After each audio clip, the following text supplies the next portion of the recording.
આ તરફ રાજકોટના ધોરાજીમાં પાણી મુદ્દે મહિલાઓમાં રોષ જોવા મળ્યો। પીવાના પાણીને લઈને ચક્કાજામ અહીં કરવામાં આવ્યો હતો।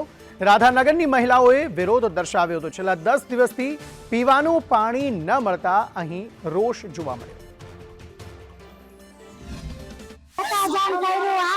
पानी आप्યું નથી કચરાવાળા બપોરના 2 વાગે આવે બહાર છૂટા હોય રસ્તો અમારો ખરાબ છે કોઈ ધ્યાન દેતું નથી હજી પાણી નહીં આવે એટલે અમે રોડ ઉપર સુઈ જાશું પાણીની તકલીફ છે બાદી થયા કોલોનીમાં દઈ દીધું રસુલપુરમાં આવી ગયું તો અમારો હોવા અમે વેરા ભરો ભરીએ છે પાણીના પૈસા ભરીએ છે ખજાની ગાડી નથી આવતી રોડ નથી બનાવ્યા અમારના 5 ગલી નાખી દીધી છે અમારે હોવા છે અમે ના ભરતા તમને ક્યાં વેરા અમે પાણીની તકલીફ ક્યાં ભોગવી અમારે દવા બગડે છે અમારો અહીંયા કેટલા ક્યાં મરી જાય કોઈ નાક ભાંગી જાય કોઈના ઘરમાં પૈસા હોય કે ના હોય ક્યાં માત્ર સાજા કરવા તમે વિચાર તો કરો વિચાર તો કરો તમે નગરપાલિકા જાનવર છો જાનવર।